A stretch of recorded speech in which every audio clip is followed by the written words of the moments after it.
Raju sir বলেছিলেন দিদি আপনার ছেলে মেয়েদের একটা হাতের কাজ করা শিখিয়ে রাখেন। কি বলছেন আপনি? আমার ছেলেমেয়েরা হাতের কাজ শিখবে? এটা কখনোই না। নীলিমা ডাক্তার, বাপি উকিল। নীলিমার জন্মের সময় পুরুষ ডাক্তারের কাছে চিকিৎসা হতে হয়েছিল। সেটা ছোটবেলা থেকেই আমার অপছন্দের ছিল, তাই সেদিন থেকে সিদ্ধান্ত নিয়েছিলাম মেয়েকে ডাক্তার বানাবো। যেসব মহিলারা পুরুষদের কাছে চিকিৎসা হতে চায় না, তাদের হয়ে যেন আমার মেয়ে চিকিৎসা করাতে পারে। আপনার দাদা একদিন অফিস থেকে বাড়ি ফেরার পথে স্কুল জীবনের কিছু বন্ধুদের সাথে দেখা হলো রাস্তায়। একে অপরকে জড়িয়ে আলিঙ্গন করলো আর জমিয়ে আড্ডা দিতে বসলো। কিছুক্ষণ যেতে না যেতেই পুলিশ ছুটে এসে সবাইকে অ্যারেস্ট করলো।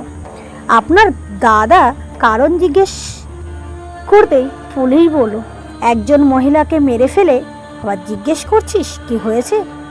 আমি কাউকে মারিনি। আপনার দাদার জেল হলো, কিছুদিন পর ছাড়া পেয়েছিল। কোর্টের চৌকাঠে এখনো যেতে হয় অপরাধী সেজে। বিচার পায়নি মানুষটি আজও। নিরপরাধ মানুষটি আজও সেই ঘটনা মনে উঠলে ফুপিয়ে কাঁদে। বাড়িতে চুরি করতে গিয়ে ধরা পড়লো, তখন মহিলাটিকে মেরে ফেললো আর অপরাধী সেজে সারা জীবন বেঁচে রইল। তাই এই ঘটনা থেকে শিক্ষা নিয়ে সিদ্ধান্ত নিয়েছিলাম বাপি পড়াশুনো শিখে উকিল হয়ে ওই সমস্ত মানুষের পাশে দাঁড়াবে। বিনিময়ে নির্দিষ্ট পারিশ্রমিক নেবে, অতিরিক্ত নয়। হ্যাঁ দিদি ভাই, আপনি সিদ্ধান্ত ঠিক নিয়েছেন।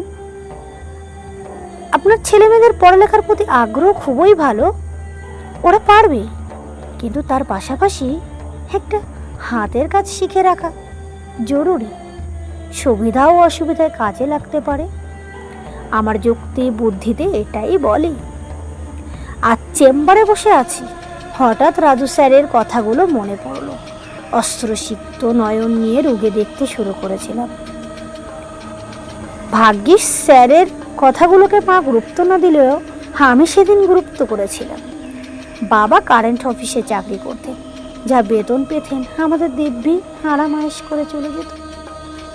মা প্রায়শই বাবাকে এই কথাটি বলতেন, সন্তানদের জন্য সঞ্চয় করার চাইতে সন্তানদেরকে সম্পদ বানিয়ে দাও। বাবা মায়ের কথা বড় বড়ই শুনতো, আমাদের নিয়ে শপিং করা, দিনে ছুটির দিনে পার্কে যাওয়া ইত্যাদি।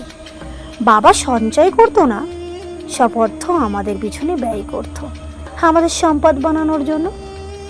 আমি তখন 10, ভাই 7-এ পড়ে। বাবা অফিসে যাওয়ার সময় একদিন রোড অ্যাক্সিডেন্ট করে। মা শোনা মাত্রই দ্রুত চলে গেল। আমরা স্কুলে। মা ভেবেছিল তেমন কিছু হয়নি। পৌঁছাতে না পৌঁছাতে বাবার বিভৎস রূপ দেখে ভয় পেল। নার্সিংহোম ভর্তি করার পরে ডাক্তার জানালো দ্রুত অপারেশন করতে হবে। 2 লক্ষ টাকা খরচ। কোথায় পাবো টাকা?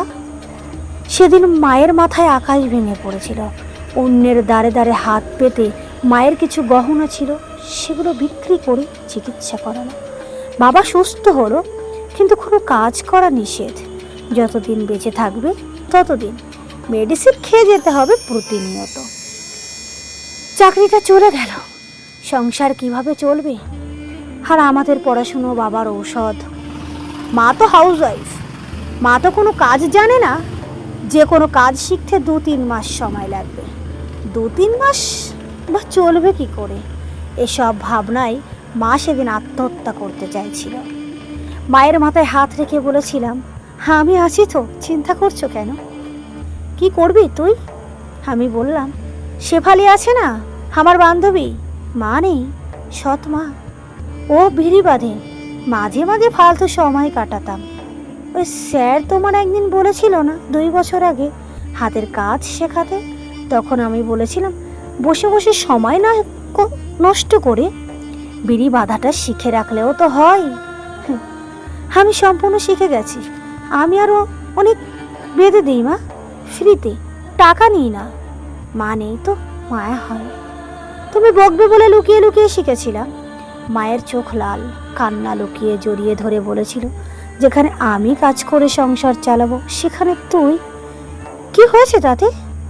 তুমিও শিখে নেবে আস্তে আস্তে, তো পড়াশুনো দুটোই। হবে একসাথে ইনশাআল্লাহ। শুরু করেছিলাম, সাথে পড়াশুনোটাও ভাইকেও থামাতে দেইনি। কষ্ট হলেও কাউকে বুঝতে দিতাম না। মা ভাই সবাই শিখেছিল দ্রুত।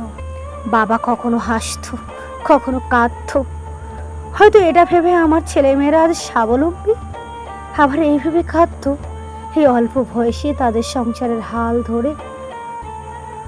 আমার চিকিৎসার টাকা জুগিয়ে পড়াশুনো চালিয়ে যেতে হচ্ছে। মাধ্যমিক ও উচ্চ মাধ্যমিক দিলাম, খুব ভালো রেজাল্ট। স্কুল কর্তৃপক্ষ, গ্রামের সকলের গর্ব আমাদের দুই ভাই বোনের নিয়ে, কতই না কষ্ট করে ইত্যাদি। এবার ডাক্তারি পড়ার পালা, কোথায় পাবো এত টাকা? সরকারিতে চান্স পেয়ে গেলাম, স্কলারশিপের টাকা। আর মা ভাই বিড়ি বেঁধে যে টাকাটা উপার্জন করতো, ওদের খরচ মিটিয়ে আমার জন্য পাঠাতো। ওই অল্প টাকায় কোনো রকম চলতো ডাক্তারি পড়া জীবন। মায়ের স্বপ্ন আজ বাস্তবে রূপ নিল। আজ আমি মহিলা ডাক্তার, ভাই এবার ভর্তি হলো লয়ে। একদিন ভাইও বাবার স্বপ্ন পূরণ করবে, এটা আমি ভালো মতো জানি। সে বিশ্বাস ভাইয়ের প্রতি আছে। এই কথাগুলো এতক্ষণ নিজের সাথে নিজেই বলছি, জোরে জোরেই বললাম, ভাইকে আর বিড়ি বাঁধতে দেবো না। হ্যাঁ, আমি আবার পড়াশোনার খরচ বহন করব, মাকেও না, হয়েছে অনেক, আর না। সেই সাথে রাজু স্যারেরও বয়স হয়েছে, ওনাকে যতটা সহযোগিতার হাত বাড়ানো যায় ততটাই ইনশাআল্লাহ। আমার পাশে বসে যে ছেলেটা প্রেশার ও ওয়েট দেখছিল, ম্যাম বিড়ি বাঁধা? ডাক্তার আমার কর্ম নয়, আসল কর্ম আমার বিড়ি বাঁধা। প্রয়োজনে আমার বিড়ি বাঁধব, সাথে ডাক্তার দিয়েও তাও করব। ডাক্তার আমার কর্ম নয়, আসল কর্ম আমার বিড়ি বাঁধা। প্রয়োজনে আবার বিড়ি বাঁধবো, সাথে ডাক্তারিও তাও করবেন। লজ্জা নয় দাদা, অদিনে যে হাতের কাজ আমার বন্ধ, সেই হাতের কাজ সুদিনীও বন্ধ। কি করে ভুলি বলুন তো?